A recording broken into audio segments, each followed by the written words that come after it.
आज हम अपना सेकंड यूनिट हिंदी साहित्य इतिहास लेखन में जो भी चीजें इंपॉर्टेंट है, देखिए कि जो भी हम काम करते हैं उसके लिए हमारे पास कुछ रिसोर्सेज रहते हैं, कि हमारे पास स्रोत रहते हैं, है ना। कि हम अलग अलग तरीकों से, मान लीजिए आप कोई चीज लिखते हैं, है ना, तो आप अपना कुछ चीजें कहाँ से लेंगे, कुछ दूसरी चीजें कहीं से उठाएंगे।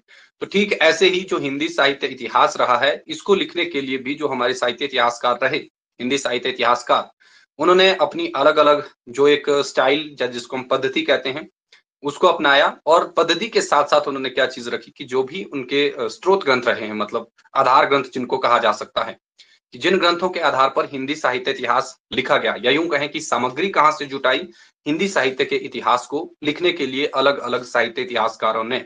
बाकी आप सब लोग जानते हैं कि साहित्य इतिहास लेखन की जो परंपरा है 1836 या 39 के आसपास से शुरू हुई है। तो कहने का मतलब सिंपल सा है कि 19वीं शती के आसपास से हमारा हिंदी साहित्य इतिहास लेखन जो है वो शुरू हुआ। सबसे पहले गारसद तासी ने लिखा। लेकिन आज का जो हमारा टॉपिक रहेगा, इसमें हम ये चीजें देखेंगे कि जो हिंदी साहित्य इतिहास लिखा गया, उसकी जो सामग्री रही वो कहाँ कहाँ से जुटाई गई, और कौन कौन से ऐसे ग्रंथ रहे हैं जिनसे हमने अपना हिंदी साहित्य इतिहास जो है वो लिखने की कोशिश उसको की है, और कौन कौन सी ऐसी पद्धतियां रही हैं जिन पद्धतियों को विशेषकर हिंदी साहित्य इतिहासकारों ने अपनाया है, और कौन से उसमें प्रमुख पद्धति है, उसके बारे में हम हल्की हल्की चीजें जानेंगे। एंड यही चीजें रहेंगी आज के लेक्चर में। बाकी कल से हम देखेंगे आदिकाल से रिलेटेड चीजें कंटिन्यूअसली, है ना। तो चलिए देखते हैं आपका हिंदी साहित्य इतिहास लेखन परंपरा करते हैं। चलिए, सबसे पहले यहां पर लिखा गया है हिंदी साहित्य इतिहास लेखन परंपरा। साहित्य इतिहास लेखन की परंपरा 19वीं शती से आरंभ मानी जाती है। तो ये मैंने आपको पहले ही बता दिया कि 19वीं शती मतलब गारसदतासी, सबसे पहले इस्तवार द लॉ लिटरेचर हिंदुस्तानी, है ना, इस ग्रंथ की रचना उसने की। और वहीं से हम मानते हैं कि हिंदी साहित्य इतिहास लेखन की परंपरा आरंभ हुई है। उन्होंने किस भाषा में लिखा, क्या चीजें रही, है ना, कितने संस्करण उसके रहे, ये चीजें हम साहित्य इतिहास लेखन में जब पहुंचेंगे वहां पर देखेंगे। आज का जो हमारा टॉपिक रहेगा वो रहेगा मेन इसमें, कि इसके क्या क्या जो आधार स्रोत रहे, है ना, एंड कहां से इसकी सामग्री मिली और कौन कौन सी इसकी पद्धतियां रही। आज हम यही चीजें देखेंगे। बाकी साहित्य इतिहास लेखन के जो ग्रंथ रहे हैं उनको हम इसके बाद देखेंगे कि उन्हीं ग्रंथों को किन किन चीजों के जरिए रखा गया है या लिखा गया है। तो हिंदी साहित्य के इतिहास को लिखने के लिए अलग अलग स्रोतों व पद्धतियों का सहारा लेना पड़ा। एक चीज आपको यहां से पूछी जा सकती है पहली लाइन से, कि हिंदी साहित्य इतिहास लेखन की परंपरा कब से प्रारंभ हुई, है ना। तो ये रखना है आपने याद कि 19वीं शती से इसका आरंभ हुआ है। अब ये कह रहा है कि हिंदी साहित्य के इतिहास को, न सिर्फ हिंदी साहित्य के इतिहास को लिखने के लिए या फिर कोई भी अगर हम काम करते हैं तो उसके लिए हमें कुछ ना कुछ जो अलग अलग स्रोत हैं, अलग अलग उसके तरीके होते हैं, उनका सहारा लेना पड़ता है। और इतिहास लेखन के स्रोतों का वर्णन सबसे पहले किया जाता है ना। इतिहास के संदर्भ में तेन, इनका पूरा नाम रहा हाइपोलाइट तेन, जो फ्रेंच विद्वान रहे हैं ये, ठीक है, तेन। इनके बारे में हम पाश्चात्य काव्य शास्त्र में जब पढ़ेंगे तो वहां पर देखेंगे तेन ने क्या क्या चीजें कही हैं। बाकी आगे जब साहित्य इतिहास लेखन की जो पद्धतियां रहती हैं उसके अंतर्गत भी तेन का जिक्र किया जाता है। लेकिन इतिहास के संदर्भ में इनका कथन क्या है, देखिए। ये कहते हैं कि किसी जाति विशेष की वातावरण विशेष से प्रभावित, क्षण विशेष से निर्मित प्रवृत्तियों एवं घटनाओं का विश्लेषण ही इतिहास है। देखिए यहाँ पर ये वाली जो डेफिनेशन रखने का मतलब क्या है, क्योंकि तेन का जो जिक्र आता है खासकर साहित्य इतिहास लेखन की पद्धतियों में और साथ ही साथ साहित्य इतिहास में, ये वाली पंक्ति मोस्ट इंपॉर्टेंट है। और इनको आधुनिक आप इसका इतिहास का जन्मदाता कहा जाता है। ये चीज आपने ध्यान रखना है, आधुनिक साहित्य इतिहास का जन्मदाता। लेकिन अगर साहित्य के जन्मदाता की बात करें, साहित्य नहीं सॉरी इतिहास के जन्मदाता की बात करें तो वो है आपके हेरोडोटस, ठीक है। इसको भी आपको ध्यान में रखना है। तेन विधेयवादी पद्धति के जनक भी रहे हैं। आगे हम उसके बारे में देखेंगे विस्तार से, लेकिन यहां पर आपने ये वाली इनकी परिभाषा याद रखनी है, किसी जाति विशेष की वातावरण विशेष से प्रभावित, क्षण विशेष में निर्मित प्रवृत्तियों एवं घटनाओं का विश्लेषण। देखिए क्या क्या चीजें कर रहे हैं ये, जाति, वातावरण एंड क्षण विशेष, तीन चीजें। और यही तीन चीजें आप देखते हैं किस में रहती हैं, हमारी जो विधेयवादी पद्धति रहती है, मतलब जो तरीका रहता है किसी भी साहित्य इतिहास को लिखने का, ठीक है। तो ये चीजें आपको ध्यान में रखनी है कि ये किन चीजों की बात करता है इतिहास में, आपकी जाति विशेष की, वातावरण विशेष से जो प्रभावित रहता है, हमारा आसपास कुछ परिवेश है, मतलब वो भी आपके साहित्य में जरूर रहता है। एंड क्षण विशेष किसी एक पर्टिकुलर समय में आप देखते हैं ना, अलग अलग तरीके से तभी तो बांटा, ये प्रगतिवाद है, ये प्रयोगवाद है, ये आपका आदिकाल है, ये भक्ति काल है। मतलब क्षण विशेष में निर्मित जो प्रवृत्तियां और घटनाएं रही, उनका विश्लेषण करना ही क्या रहा है, इतिहास रहा है। ये कौन कहते हैं? ये कहते हैं आपके जो हाइपोलाइट जैन रहे हैं, ठीक है, फ्रेंच विद्वान। इसको आपने ध्यान रखना है। तो ये था साहित्य इतिहास लेखन परंपरा में सबसे प्रारंभिक चीज कि इसकी शुरुआत कहां से हुई, एंड अलग अलग स्रोत रहे हैं इतिहास के बारे में। अगर हम साहित्य इतिहास की बात करें तो साहित्य इतिहास में ये 3 चीजें जरूरी रही हैं, ठीक है। यहाँ पर याद रखना इन चीजों को, आगे हालांकि फिर से आएंगी, जाति, वातावरण, क्षण, ठीक है, ये 3 चीजें। चलिए नेक्स्ट देखते हैं यहाँ पर सबसे पहले कि अलग अलग इसके स्रोत रहे हैं कि हिंदी साहित्य इतिहास लेखन के प्रमुख स्रोत क्या क्या रहे हैं। यहाँ पर हम सबसे पहले देखेंगे कि हिंदी साहित्य के इतिहास को लिखने के जो प्रमुख स्रोत रहे, है ना, कौन कौन से ऐसे आधार ग्रंथ रहे हैं जिन ग्रंथों को आधार मानकर फिर बाद में हिंदी साहित्य का जो इतिहास है वो लिखा गया है। सबसे पहले इसमें जो हमारा प्रमुख इतिहास स्रोत रहा है, देखिए आपने बहुत बार इस ग्रंथ का नाम सुना होगा, और 84 वैष्णवन की वार्ता एवं 252 वैष्णवन की वार्ता। इनके बारे में जब हम हिंदी साहित्य को पूरा पढ़ते हैं शुरुआत से लेकर अंत तक, तो बिल्कुल ज्यादा अगर बारीक अंदर तक जाने की कोशिश करेंगे तब इन रचनाओं को देखते हैं हम, है ना। लेकिन इनका जो जिक्र आता है, देखिए ज्यादातर कहां पर मिलेगा, साहित्य इतिहास लेखन के प्रमुख स्रोतों में ये इनकी गिनती होती है। अब इसमें क्या चीजें हैं, 2 रचना है जैसे 84 वैष्णवन की वार्ता एवं 252 वैष्णवन की वार्ता। ये 2 चीजें आपको ध्यान रखनी है, देखना ये 2 ग्रंथ हैं। और इसके रचनाकार कौन रहे हैं? गोकुलनाथ। ये प्रश्न मोस्ट इंपॉर्टेंट प्रश्न है, बहुत बार ये पूछा गया है। अब इसमें क्या चीज है, इन कृतियों में वल्लभाचार्य के 84 एवं विठलनाथ के जो 252 शिष्य रहे हैं, है ना, पुष्टि मार्ग में जो दीक्षित वैष्णव भक्त कवियों के अलावा अष्टछापी कवियों का जीवन वृत्त गद्य में इसमें मिलता है। ये चीज भी आपको ध्यान में रखना है कि इनका जीवन वृत्त इसमें रखा गया है।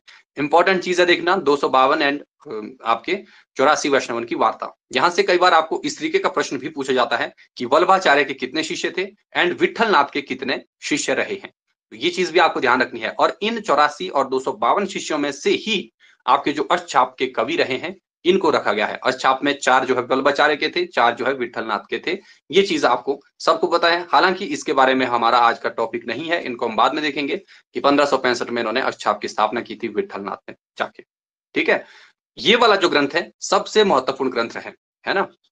इसको आपने ध्यान रखना है कि कितने जो हमारे साहित्य इतिहासकार रहे हैं बाद के, जिन्होंने भी साहित्य इतिहास लिखा है, कहीं ना कहीं ये ऐसे ग्रंथ रहे हैं जहां से इन्होंने कवियों का परिचय या उनके साथ कुछ एक महत्वपूर्ण जो चीजें रही हैं, उनकी जो प्रवृत्तियां रही हैं, उनको निकालने की कोशिश की है। तो ये आपको ध्यान में रखना है, ठीक है ना। तो पहला जो 2 ग्रंथ माने जाते हैं, एक 84 वैष्णवन की वार्ता और 252 वैष्णवन की वार्ता। इन 2 ग्रंथों को आपने ध्यान में रखना है, जिसके रचयिता गोकुलनाथ रहे हैं, ठीक है। इसको आप याद रख लीजिए, हो सकता है ये चीज आपको पूछी जाए। फिर वल्लभाचार्य किस संप्रदाय से रहे, देखिए सिंपल सी बात ये भी आपको पूछी जा सकती है, वल्लभ संप्रदाय, है ना। एंड इनका मार्ग कौन सा रहा? पुष्टि मार्ग। अब ये पुष्टि मार्ग क्या है, इसके बारे में भी हम जब सगुण भक्ति के बारे में देखेंगे वहां पर इन चीजों को जानेंगे। यहाँ पर हमारा काम अभी सिर्फ और सिर्फ क्या है कि हिंदी साहित्य के जो इतिहास लेखन के लिए सामग्री जुटाई गई, सबसे 2 प्रमुख ग्रंथ हैं ये वाले, 84 वैष्णवन की वार्ता एवं 252 वैष्णवन की वार्ता। नेक्स्ट ये कहता है, दूसरे नंबर पर आता है आपका भक्तमाल। भक्तमाल तो आप सब लोग जानते हैं कि नावादास की रचना है। तो नावादास भक्तमाल, ये वाली पंक्ति नहीं सॉरी रचना पूछी जाती है, देखना इसको भी आपने ध्यान रखना है। नावादास हालांकि आपके राम भक्त कवि रहे हैं, तो इस वाली रचना से भी जो आपके कवि रहे हैं इनका परिचय मिलता है। और जितने भी साहित्य इतिहासकार रहे हैं उन्होंने इससे कुछ ना कुछ चीजें ली हैं। अब इससे देखिए क्या क्या है, ग्रियर्सन ने नावादास का नाम नारायण दास बताया है। तो इनका जो मूल नाम या वास्तविक नाम भी कई बार पूछा जाता है, तो इसलिए आपको नावादास के नामकरण से रिलेटेड अगर प्रश्न पूछा जाता है तो आपने सिंपल सा इसका आंसर रखना है याद, नारायण दास। ये प्रश्न बन सकता है, तो इसको भी आप ध्यान में रख लीजिए, है ना। फिर उसके बाद ये कहता है कि तुलसीदास समेत 200 भक्त कवियों का परिचय 316 छप्पे छंदों में दिया गया है। तो भक्तमाल में क्या है, जो आपके तुलसीदास हुए हैं, है ना। तुलसीदास का जीवन भी सबसे पहले हम देखते हैं कि इसी रचना में देखने को मिलता है ना, जो आपकी भक्तमाल रही है। लेकिन तुलसीदास के जीवन से संबंधित 2 और रचनाएं भी मिलती हैं, एक बेनी माधव दास की आती है जिसके बारे में हम आगे जिक्र अभी करेंगे, गोसाई चरित। और एक रचना और आती है, कौन सी थी उसकी, एक और रचना आती है जो तुलसी के जीवन वृत्त से रिलेटेड है। जिन्होंने शायद पहले क्लासेस लगाई हैं वो बता पाएंगे। हाँ दीपा क्या कह रहे हैं? मानस का हंस। मानस का हंस। नहीं नहीं, नहीं नहीं सर, मानस का हंस तो नहीं, मानस उसकी का हंस तो नहीं है। रघुवंश चरित है सर। रघुवर तुलसी चरित, चरित लगी सर। तुलसी तुलसी चरित चरित। रघुवर दास की, जी है ना। सर। ये दो रचनाएं, इनको भी आपको ध्यान रखना है। लेकिन भक्तमाल में माना जाता है कि सबसे पहले इसमें मिलता है तुलसी का जीवन चरित और कुछ और चीजें, है ना। तो इसको आपको ध्यान में रखना है, भक्तमाल इंपॉर्टेंट है। तभी ये लिखा हुआ है यहाँ पर, देखिए, तुलसीदास समेत 200 भक्त कवियों का परिचय किसमें है, छप्पे छंदों में किया गया है। ये चीज भी आपको पूछी जा सकती है। देखिए अगर आप इनको यहाँ पर याद रख सकते हैं ना, तो आगे आपको इनको याद रखने की जरूरत नहीं पड़ेगी, क्योंकि 84 वैष्णवन की वार्ता और 252 वैष्णवन की वार्ता का जिक्र आगे इसके बाद हम नहीं करेंगे, क्योंकि इससे प्रश्न इतना ही बनता है। इससे ज्यादा डिफिकल्ट और डीप जाके प्रश्न यहाँ से नहीं पूछा जाता। सिंपल सी जो चीज है वो आपने यही याद रखनी है कि 252 और 84 वैष्णवन की वार्ता के अलावा तीसरा जो महत्वपूर्ण ग्रंथ है ये रहा भक्तमाल, जिसके रचयिता नावादास हैं। इसको भी आधार मानकर जो है हमारा साहित्य इतिहास लिखा गया है ना। तभी तो आप देखेंगे ना साहित्य इतिहास में अलग अलग विद्वानों ने अलग अलग कवियों की संख्या बताई है, किसी ने 1000 रखे, किसी ने कुछ रखे। तो देखिए 252 और 84 कितने हो गए, इतने ऊपर थे, फिर 200 नीचे और रखे हैं, है ना। इनमें से उन्होंने कुछ चुनिंदा चुनिंदा लिए जो ठीक लगे, किसी ने उनको वर्ण के क्रम के अनुसार रखा, किसी ने काल विशेष के आधार पर उनको रखा, है ना। तो यही बाद में पद्धतियां बनी, उनके बारे में हम आगे देखेंगे। अभी हम सिंपल देख रहे हैं कि किन किन ग्रंथों से इन्होंने कवियों का परिचय, उनसे रिलेटेड कुछ और उनकी जो प्रवृत्तियां ली हैं, उनका जो मूल्यांकन किया है ना। ये रही आपकी 3 पहले की, ठीक है, इनको याद रख लीजिए। फिर आता है उसके बाद तीसरे नंबर पर, देखिए जिसका जिक्र मैंने अभी आपके लिए किया, मूल गोसाई चरित। इसके रचनाकार तुलसीदास के शिष्य बेनी माधवदास रहे हैं। ये वाले जो दो मैंने अभी आपको बताई, एक तो रघुवर चरित, ठीक है, सॉरी रघुवर दास की तुलसी चरित, एंड दूसरा ये वाली रचना मूल गोसाई चरित। वेरी वेरी इंपॉर्टेंट रचना है, तुलसी के जीवन से संबंधित या जीवन से रिलेटेड कई बार ये रचनाएं पूछी गई हैं कि इनके रचयिता कौन रहे हैं। देखिए भक्तमाल, 84 वैष्णवन की वार्ता, मूल गोसाई चरित, इतनी ज्यादा महत्वपूर्ण रचनाएं हैं कि इनसे रिलेटेड प्रश्न आपको पूछा जा सकता है। तो यहां से आपको प्रश्न जो जैसे पूछा जाता है सिंपली ऐसे ही कि ये किसकी रचनाएं रही हैं, तो आपको पहला काम यही रखना है याद, है ना। और कोई भी मुश्किल वाली बात इसमें आपको नहीं होने वाली है। आगे क्या कह रहा है कि यह ग्रंथ मूल रूप से तुलसी के जीवन से संबंधित ही है ना। तुलसी के जीवन से संबंधित ही है मूल रूप से ये वाला ग्रंथ। तुलसी के जीवन से संबंधित अनेक चमत्कारिक घटनाओं का वर्णन इस ग्रंथ में ही मिलता है। तो ये चीज भी आपको ध्यान में रखनी है। देखना आपको प्रश्न यहां से इस तरीके से पूछा जाता है, तुलसी के जीवन से संबंधित 3 पुस्तकों जो महत्वपूर्ण मानी जाती रही हैं, नावादास की भक्तमाल हो गई, गोसाई चरित हो गई और जो आपका तुलसी चरित हो गई। इनमें से किस रचना में जो तुलसी के जीवन से संबंधित अनेक जो चमत्कारिक घटनाएं हैं उसका वर्णन मिलता है। तो आपको इस तरीके से प्रश्न पूछा जा सकता है। तो यहां पर आपको मूल गोसाई चरित जो बेनी माधवदास की रचना रही है, इसको आपको ध्यान में रखना है, ठीक है ना। ये चीज भी याद रखिए, बेनी माधवदास को किसका शिष्य माना जाता है, तुलसीदास का ही शिष्य माना जाता है। लेकिन जो नावादास रहे, पहले हमने इसमें पहले पढ़े, नावादास किसके शिष्य रहे, ये रहे अग्रदास के शिष्य। हालांकि नावादास के बारे में बाद में विस्तार से पढ़ेंगे, लेकिन यहां पर आपको थोड़ा सा इसके बारे में याद रखना है कि नावादास किसके शिष्य थे, अग्रदास के शिष्य रहे हैं। और अग्रदास को नावादास कहा करते थे बाग बगीचों का प्रेमी या बाग बगीचों का कवि। ये नेक्स्ट आता है भक्त नामावली, रचनाकार रहे ध्रुवदास। ये वाली रचना भी आपको याद रखनी है, भक्त नामावली। इस रचना में सिंपल क्या है, 116 भक्त कवियों का जीवन चरित देखने को मिलता है। अब 116 कौन से रहे ये रखना ज्यादा जरूरी नहीं है। तो मतलब कि कुछ एक राइटर्स, कुछ एक जो चीजें हैं वो इस ग्रंथ से भी ली गई हैं, तो इसको भी आपने ध्यान में रखना है, ठीक है। इतनी ज्यादा जरूरी नहीं है, लेकिन फिर भी कभी कभार आपको पूछी जा सकती हैं। तो पहले की जो 4-5 रचनाएं आपको रखी हैं, है ना, मूल गोसाई चरित से लेकर के दूसरी नाभादास तक वाली, है ना, उनको आप जरूर याद रखिए, वहां से प्रश्न आपको डेफिनेटली बन सकता है। फिर आता है कविमाला। तो कविमाला, इसके रचनाकार रहे हैं तुलसी। तो देखना ये तुलसीदास नहीं है, इनका नाम सिंपल तुलसी है। तो कविमाला में कितने हैं, 74 कवियों का जीवन चरित रखा गया है। तो ये वाला भी एक प्रमुख इतिहास ग्रंथ के तौर पर हमारे सामने, इतिहास नहीं सॉरी, प्रमुख जो स्त्रोत ग्रंथ के आधार पर आता है। एक चीज आपने देखनी है, यहाँ पर जितने भी ये रचनाएं रखी गई हैं, ये क्या है, ये है कवि वृत्त संग्रह। और आपको एक प्रश्न आता है, देखना जब हम हिंदी साहित्य इतिहास लेखन की बात करते हैं, वहां पर एक लाइन आती है कि हिंदी साहित्य का जो प्रथम हिंदी में लिखा गया इतिहास ग्रंथ कौन सा है। तो यहाँ पर बहुत सारी चीजें विवादास्पद हैं। कुछ कहते हैं कि जो आपका महेश दत्त शुक्ल का भाषा काव्य संग्रह है वो हिंदी का पहला हिंदी में रचित इतिहास ग्रंथ है। हालांकि उसमें कुछ एक विशेष अंश जरूर हैं कि वो हिंदी का इतिहास ग्रंथ है, लेकिन अधिकतर विद्वान उसको क्या मानते हैं कि वो हमारा एक कवि वृत्त संग्रह ही है, जिसमें इतिहास से रिलेटेड कुछ चीजें नहीं मिलती हैं। सिंपल आपको ऐसा ही मिलता है कि ये क्या है, कवियों का उसमें परिचय वगैरह आपको मिलेगा, इसलिए उसको कवि वृत्त संग्रह कहा गया है। और उसके शीर्षक से भी यही पता चलता है कि ये क्या है, सिर्फ और सिर्फ कविताओं का ही संग्रह है, कवियों का। ठीक है, तो इसलिए उसको हम क्या नाम देते हैं, जितने भी ये ग्रंथ यहाँ पर रखे गए हैं ये भी कवि वृत्त संग्रह ही हैं, जिनसे कवियों को लिया गया, उसके बाद साहित्य इतिहास लिखा गया सिस्टम से, है ना, सिलसिलेवार तरीके से अलग अलग विद्वानों ने। और किसका श्रेष्ठ इतिहास रहा, आचार्य रामचंद्र शुक्ल का। तो ये भी आपको ध्यान में रखना है कि ये सारी की सारी जो रचना आ रही हैं ये क्या है, ये सिंपल कवि वृत्त संग्रह है, ये साहित्य इतिहास नहीं है ना। इसको आपको ध्यान में रखना है। कविमाला में तुलसी ने 74 कवियों का क्या किया, जीवन चरित्र रखा है। सिंपल सी बात यही आपको यहां से याद रखनी है ना। अगर सर्वमान्य मत की हम बात करें हिंदी साहित्य इतिहास लेखन में, तो वहां पर हम देखते हैं कि हिंदी में रचित जो प्रमुख ग्रंथ माना जाता है पहला, वो रहा है आपका शिव सिंह सेंगर का कौन सा, शिव सिंह सरोज। और इसको हिंदी साहित्य इतिहास का प्रस्थान बिंदु भी कहा जाता है। ये भी हम आगे देखेंगे, यहाँ पर आप सिंपल सा इसको याद रख लेना है। ये बात सिर्फ इसलिए बताई गई क्योंकि ये जो रचना आई हैं ये क्या है, कवि वृत्त संग्रह है, इनको हम साहित्य इतिहास की श्रेणियों में नहीं रखते हैं। ठीक है, नेक्स्ट जो नाम आता है देखिए छठे नंबर पर, ये है कालिदास का, कालिदास हजारा, कालिदास त्रिवेदी इसके रचनाकार रहे हैं। एंड इसमें इन्होंने क्या किया है, 212 कवियों की 1000 कविताओं को रखा है। ये वाला प्रश्न भी मोस्ट इंपॉर्टेंट देखना, कालिदास हजारा। और कई बार ऐसे पूछ जाता है कि शिव सिंह सेंगर ने किस रचना के आधार पर अपना जो साहित्य इतिहास ग्रंथ इन्होंने शिव सिंह सरोज लिखा है वो किसके आधार पर लिखा है। तो इसमें आपको याद रखना है कि कालिदास हजारा जो एक ग्रंथ रहा है ना, इसको इन्होंने आधार माना और अपना साहित्य इतिहास संबंधी जो ग्रंथ शिव सिंह सरोज इन्होंने उसकी रचना की थी। मोस्ट इंपॉर्टेंट चीज है, इसको भी आपको ध्यान में रखना है। हालांकि और विद्वानों ने हर जगह से कहीं ना कहीं से कुछ ज्यादा चीजें ली हैं, लेकिन जो आपके शिव सिंह सेंगर रहे इन्होंने कालिदास हजारा को ज्यादा आधार भूमि माना है।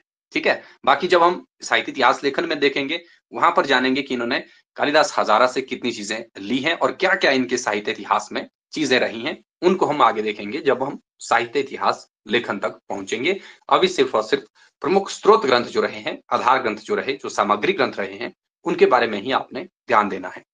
फिर आता है सतकवि गिरा विलास। इसमें देखिए क्या है, इसके जो रचनाकार रहे ये रहे बलदेव।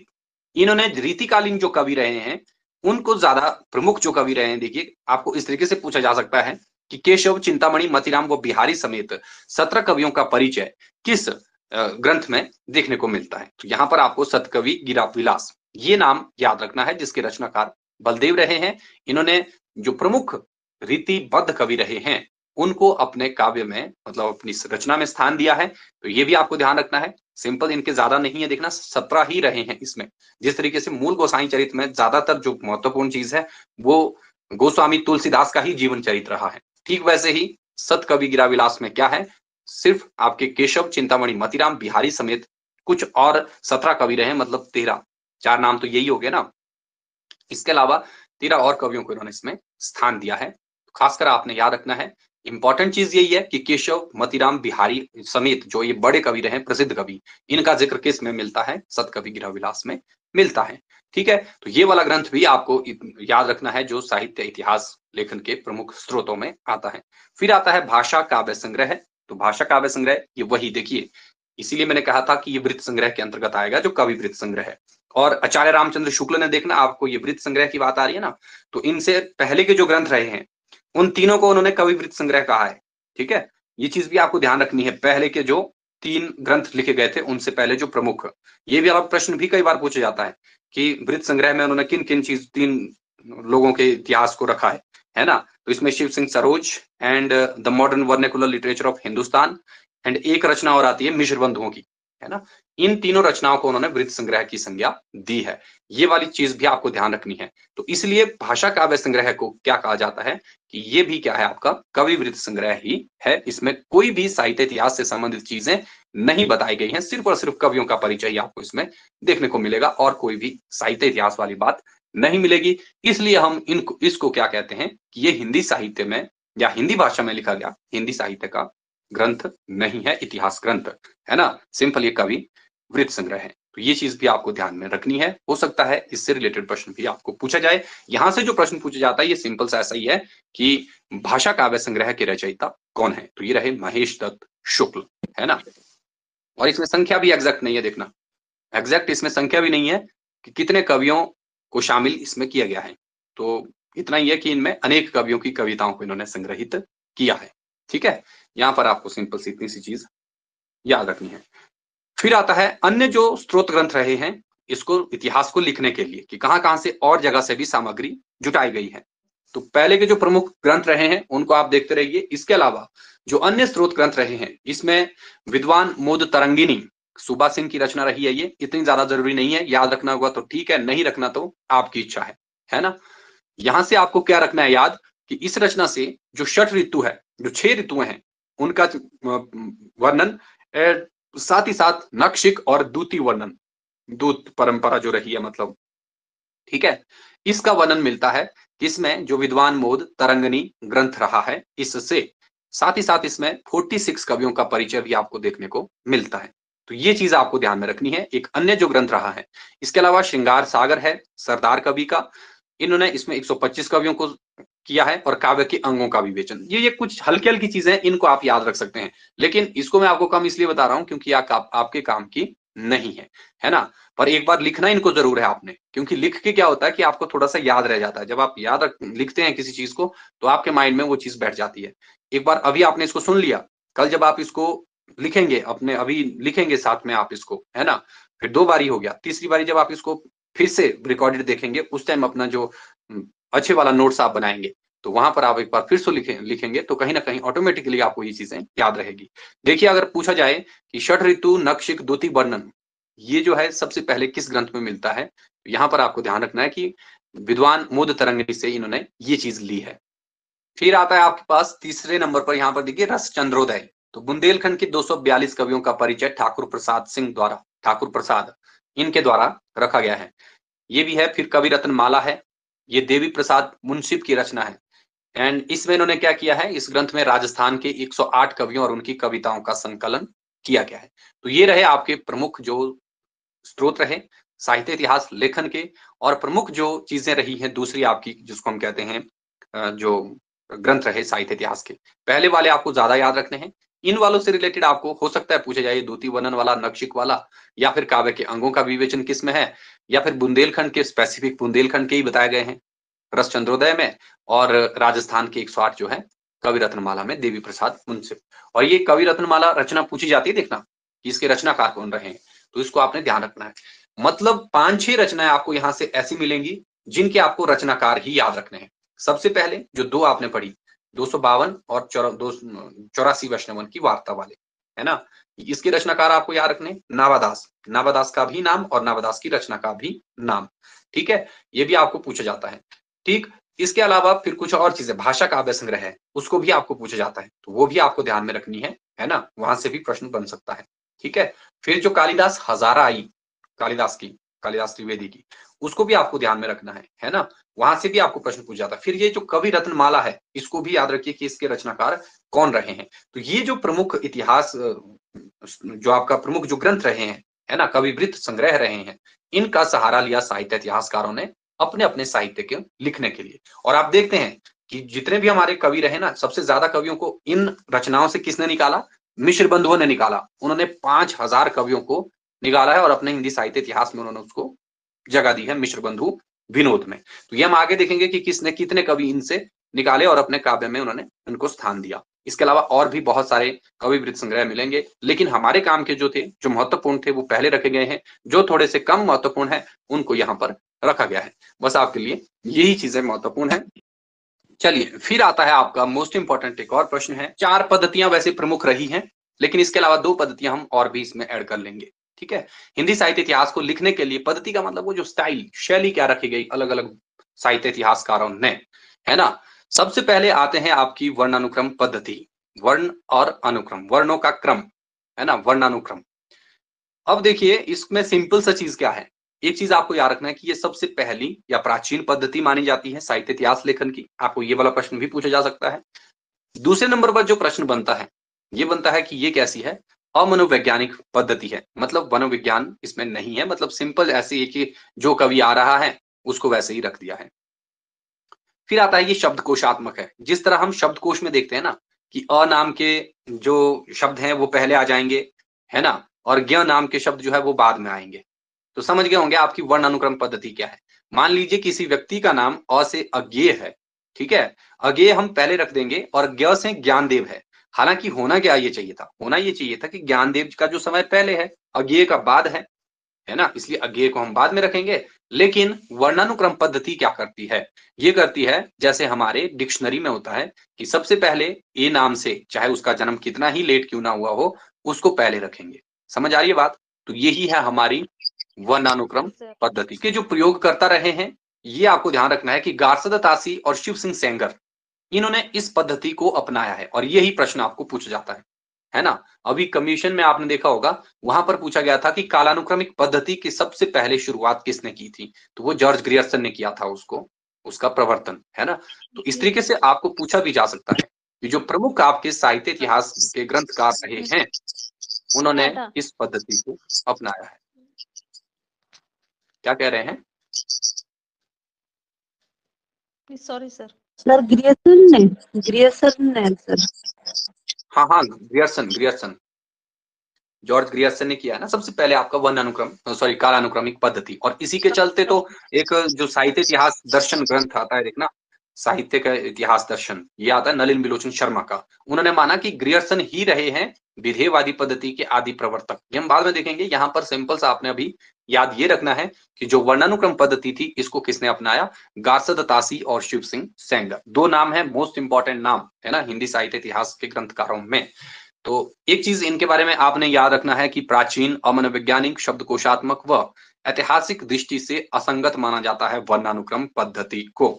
ये चीज आपने रखनी है ध्यान, है ना। आपको प्रश्न इस तरीके से भी पूछा जा सकता है कि प्रथम या सबसे प्राचीन जो लेखन पद्धति रही है, इतिहास लेखन पद्धति, वो कौन सी है, तो यहाँ पर वर्णानुक्रम पद्धति। दूसरा प्रश्न, गार्सद तासी और सेंगर ने कौन सी पद्धति अपनाई, वर्णानुक्रम पद्धति, ठीक है, ये प्रश्न भी पूछा जा सकता है। और किस पद्धति का जो जो कौन सी पद्धति ऐसी होती है जो शब्दकोशात्मक होती है, तो ये है आपका वर्णानुक्रम पद्धति ही। ऐतिहासिक दृष्टि से असंगत किसको माना जाता है, वर्णानुक्रम पद्धति को ही माना जाता है। तो ये चीजें आपको इससे संबंधित ध्यान में रखनी है। फिर दूसरे नंबर पर आती है कालानुक्रमिक पद्धति। तो इसमें जो पहले वाले की कमियां रही हैं वो इसमें देखी जाती हैं आपकी जो कालानुक्रमिक पद्धति आती है। अब इसमें आपका अल्फाबेटिकली नहीं रखेंगे, इसमें कैसे रखेंगे हम, इसमें रखेंगे समय के अनुसार, जो पहले आ गया उसको पहले रखेंगे और जो बाद में आया उसको बाद में इसमें स्थान दिया जाता है, जो हमारी कालानुक्रमिक पद्धति रही है, ठीक है। मतलब रचनाकार की जो जन्म तिथि है उसके आधार पर क्या लिखा जाता है, इतिहास को लिखा जाता है ना। लेकिन ये भी अपने आप में क्या है, अधूरा माना जाता है कि ये भी कंप्लीट नहीं है, क्योंकि इसमें जो चीजें रहेंगी आपकी वर्णानुक्रम तो आपने चलिए ठीक है, ये जो आपका सॉरी कालक्रम के अनुसार तो ठीक है, लेकिन उसमें जो विशेषताएं वगैरह रहती हैं वो कहीं ना कहीं फिर गड़बड़ा जाती हैं, या प्रवृत्तियां जो हैं वो गड़बड़ा जाती हैं, जो हम आचार्य रामचंद्र शुक्ल ने देखते हैं शुक्ल में, ठीक है। तो इसलिए ये वाली पद्धति भी कहीं ना कहीं महत्वपूर्ण नहीं मानी जाती है। लेकिन फिर भी जो जॉर्ज ग्रियर्सन रहे, इन्होंने प्रत्येक काल विशेष को क्या रखा, जो भी इनका अध्याय रहा है वो एक काल विशेष का सूचक रहा है। इन्होंने अलग अलग तरीके से कोशिश की थी, है ना, कि जो भी प्रवृत्तियां रही हैं उसके अनुसार काल को बांटा जाए, लेकिन ये कंप्लीटली उसको जो है नहीं कर पाए। इसलिए अधिकतर विद्वानों ने इनको क्या माना कि इनसे जो विधेयवादी पद्धति है वो शुरू नहीं हुई है, सिर्फ और सिर्फ कालानुक्रमिक पद्धति को ही इनको जनक माना जाता है। ये चीज भी आपने ध्यान में रखनी है। तो दूसरा नाम जुड़ता है इसमें मिश्र बंधुओं का। ये नाम भी आपको ध्यान रखना है कि मिश्र बंधु ने भी क्या किया, अपनी कालानुक्रमिक पद्धति को ही अपनाया है ना। तो मिश्र बंधों से आगे आप देखेंगे कि मिश्र बंधों में कौन कौन से थे, ये बात का प्रश्न है, चलिए इसको छोड़ देते हैं। तीसरे नंबर पर आता है वैज्ञानिक पद्धति। तो इसमें क्या कहते हैं, आपका जो साहित्य इतिहास ग्रंथकार होता है वो तटस्थ रहता है ना, मतलब किसी भी चीज का, ना वर्णानुक्रम का, ना किसी दूसरी का, ना किसी विशेष व्यक्ति का सहारा लेता है ना, मतलब उसको केंद्र में रखता है, एंड तटस्थ होकर ये तथ्यों का संकलन करता है बिल्कुल सटीकता के साथ। और वैज्ञानिक जो चीज भी रहती है ना, उसमें क्या रहते हैं, आपके फैक्ट एंड फिगर रहते हैं, है ना। लेकिन साहित्य इतिहास के लिए क्या जरूरी मानती है कि साहित्य के लिए जो आपका सिर्फ और सिर्फ तथ्यों से काम नहीं चलता है ना। मान लीजिए आपने तथ्य इकट्ठे कर लिए, उसी के आधार पर आप सिर्फ और सिर्फ लिख रहे हैं, तो वो कहीं ना कहीं क्या है, अधूरी चीज ही रहती है। क्यों? क्योंकि साहित्य के लिए जो आपका भाव है, जो अनुभूति है, वो भी जरूरी है ना। इसलिए इस वाली पद्धति को हम अधूरा मानते हैं, है ना। और रचनाकार पर जो युगीन परिस्थितियां हैं उसका प्रभाव तो रहता है, जो साहित्य इतिहासकार रहा है ना। भाषा का जो विकास है वो क्रम एवं प्रवृत्तियों का संकलन किसके आधार पर करता है, वैज्ञानिक आधार पर करता है। तो मतलब वही चीजें हैं कि जहां पर आपका ज्यादा वैज्ञानिकता आ जाएगी, वो चीज कहीं ना कहीं साहित्य में ज्यादा अच्छी नहीं लगती है ना। तो इसलिए हम क्या मानते हैं इसको, ये भी क्या है, अपरिपक्व ही रही। और इसके प्रयोगकर्ता कौन रहे, गणपति चंद्र गुप्त। और गणपति चंद्र गुप्त ने, आप देखते हैं कि इन्होंने कौन सा इतिहास ग्रंथ लिखा है, हिंदी साहित्य का वैज्ञानिक इतिहास। इसी पद्धति के आधार पर इन्होंने इसको लिखा है। तो ये चीज भी आपको ध्यान में रखनी है ना, गणपति चंद्र गुप्त का वैज्ञानिक इतिहास। तो इसलिए वैज्ञानिक पद्धति जो तीसरे नंबर पर रही, ये भी ज्यादा महत्वपूर्ण नहीं है। अब आती है आपकी विधेयवादी पद्धति। विधेयवादी पद्धति के जो जनक माने जाते हैं हाइपोलाइट तेन, जिनके बारे में हमने पहले शुरुआत में बात कर ली थी इतिहास के संदर्भ में, जिन्होंने चीजें कही थी कि इतिहास क्या है, जाति वातावरण क्षण विशेष का विश्लेषण करना है, मतलब उसकी प्रवृत्तियों का। ठीक यही चीज ये मानते हैं हाइपोलाइट तेन। इनको माना जाता है, जो फ्रेंच के विद्वान थे ये, कि ये विधेयवादी पद्धति के जनक रहे हैं। एंड हिंदी में इस पद्धति को किसने अपनाया, आचार्य रामचंद्र शुक्ल ने सबसे पहले। ये वाला प्रश्न बहुत ही इंपॉर्टेंट प्रश्न है, देखना। विधेयवादी पद्धति से यहां से प्रश्न आपके लिए डेफिनेटली पूछा जा सकता है।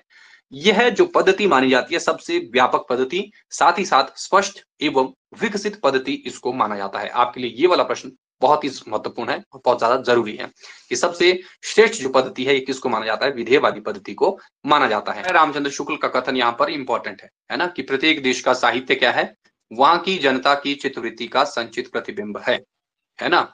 और ये उदाहरण है विधेयवादी पद्धति का। नेक्स्ट आता है, इसके अलावा दो पद्धतियां और रही हैं, जिनको आपने देखना। एक है आलोचनात्मक पद्धति, दूसरी है समाजशास्त्रीय पद्धति। इसके अलावा यहाँ पर ये कह रहा है कि जो चार पद्धतियां, वैसे श्रेष्ठ पद्धतियां वही रही हैं, मतलब महत्वपूर्ण वही चार हैं, लेकिन इसके अलावा आप देखते हैं कि कुछ एक आलोचनात्मक भी है, कुछ एक समाजशास्त्रीय भी रही है ना। आलोचनात्मक में जो रचनाकार और रचनाओं के परिचय से ज्यादा महत्वपूर्ण क्या चीज रही है, कि उसका मूल्यांकन क्या किया जाना चाहिए, जो शास्त्रीय मान्यताएं हैं उसके आधार पर किया जाना चाहिए।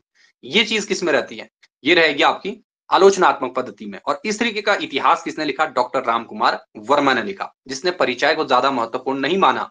उसने उसका विश्लेषण किया, उनका मूल्यांकन किया कि जो इन्होंने चीजें लिखी हैं क्या सही है क्या गलत है, उसकी समीक्षा की इन्होंने, मतलब ये चीज रहेगा आपका किसमें, आलोचनात्मक इतिहास में, है ना। ऐसा ही ग्रंथ देखते ना आप, डॉक्टर रामकुमार वर्मा ने लिखा था हिंदी साहित्य का आलोचनात्मक इतिहास। महत्वपूर्ण नाम है ये वाला भी, देखना कई बार पूछा भी जाता है। तो इतिहास में क्या क्या चीजें हैं हम आगे देखेंगे आलोचनात्मक इतिहास में। लास्ट आता है आपका समाजशास्त्रीय पद्धति। रचनाकारों के परिचय के साथ साथ इस बात पर भी महत्व दिया जाता है कि उसने समाज में क्या कुछ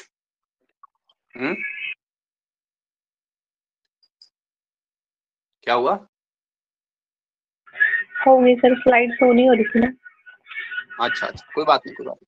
समाजशास्त्रीय पद्धति ये कह रहा है कि इसमें क्या है, किस बात पर महत्व दिया जाता है, परिचय के अलावा समाज से क्या कुछ जो ग्रहण किया जा सकता है ना, ये चीज। और इस पद्धति में रचनाकार का समाज पर प्रभाव रहता है, जो भी साहित्य इतिहासकार रहा है उसका प्रभाव इसमें रहेगा।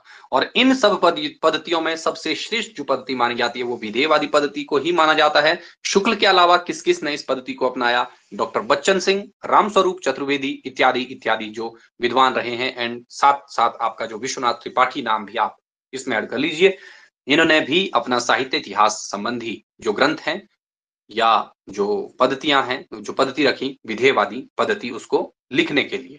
ये चीज रखनी है आपने याद।